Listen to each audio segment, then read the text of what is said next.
time somebody is coming and they haven't been anywhere, they can come at the break and be able to play.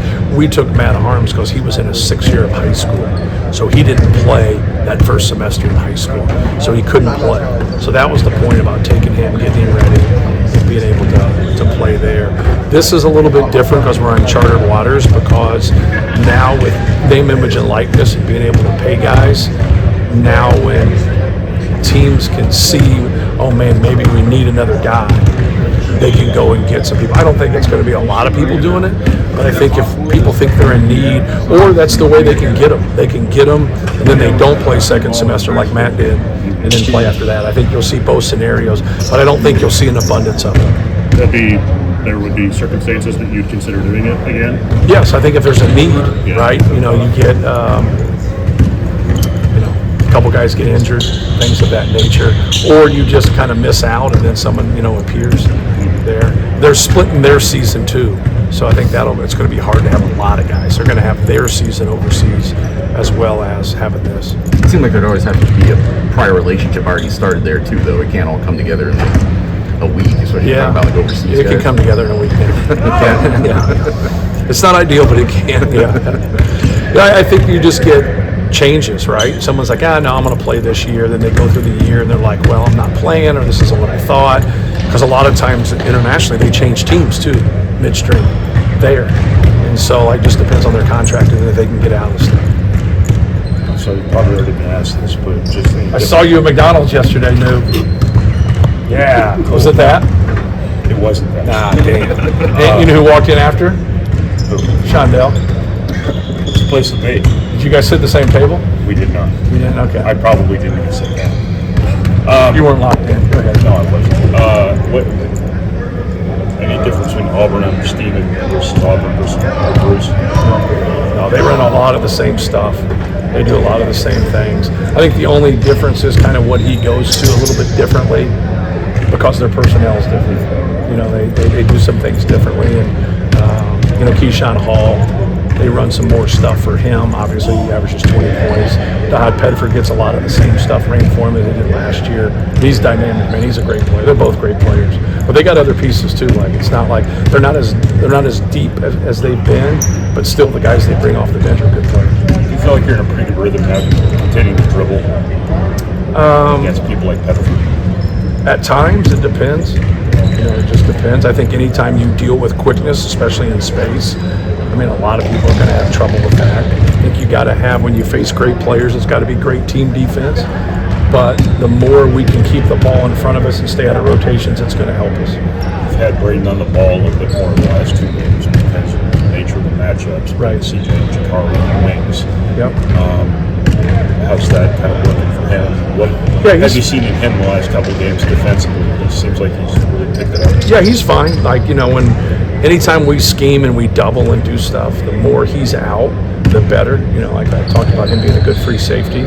When he gets in that right there, that's when we're at our best right there, when we double.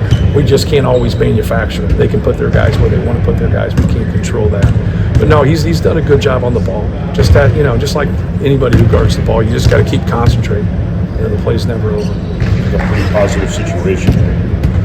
Best players are setting a pretty good tone defensively, like Braden is, and then Trey is playing as hard as he is on the glass. Yeah, the rebounding's what's really helped us more than anything defensively. They're not getting as many second chance opportunities, and they got to work on the other end. We have a very high offensive rebound percentage. With that being said, so does Auburn. Auburn's got a very high one too, so it's going to be a key part of the game. But no, anytime Trey is rebounding like that, and we're doing a better job containing the dribble, it really helps out our defense.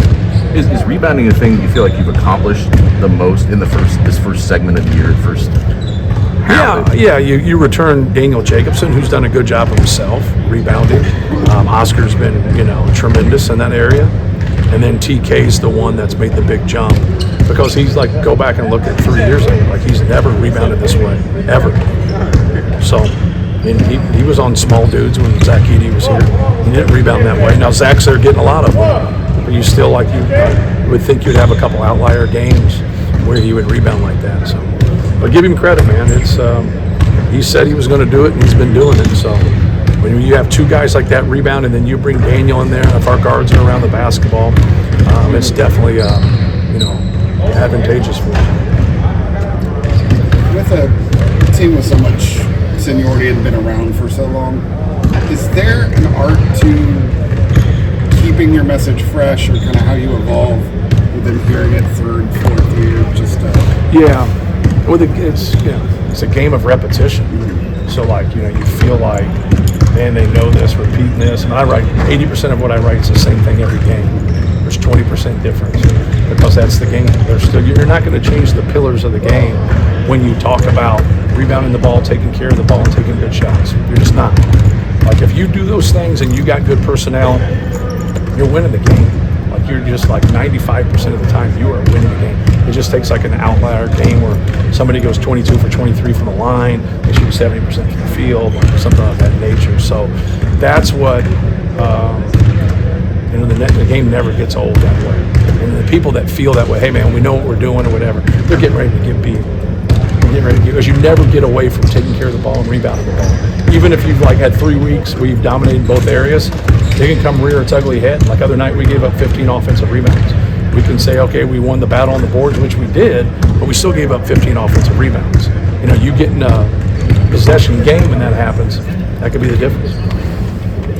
Why is it important to keep this Indy series going? Just games down there. Yeah, we wanted the other one to keep going. Obviously, we were one of the two schools, us and Butler, that wanted to keep that going. And I think if Shrews would have been there at that time, he would have voted to keep that because it just made sense that we could play two really good programs in Notre Dame and Butler. It just made sense.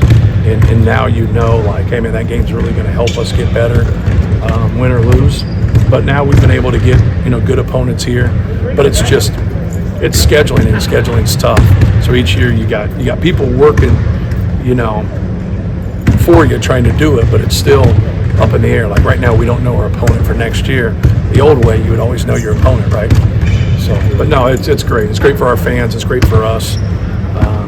Gives us a chance to get on a neutral court again, but also be pretty close to home.